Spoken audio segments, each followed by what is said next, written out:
All right, so to begin, we want to put our bow on E string so that our elbow stays nice and low. And then with just your hand, silently roll your bow here over to A string.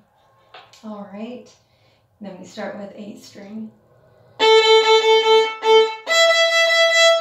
First finger on E. Stop your bow. Put down 1, 2, 3 on A string and roll your bow over. Ready, go.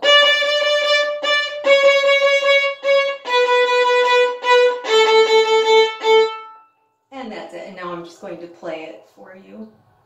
Oh, but remember, as this is new, give yourself time to stop after you play E string and put down your 3 fingers. If you can do it slowly, you can do it quickly, but maybe not yet. So that's a good way to practice it, okay? Ready, go.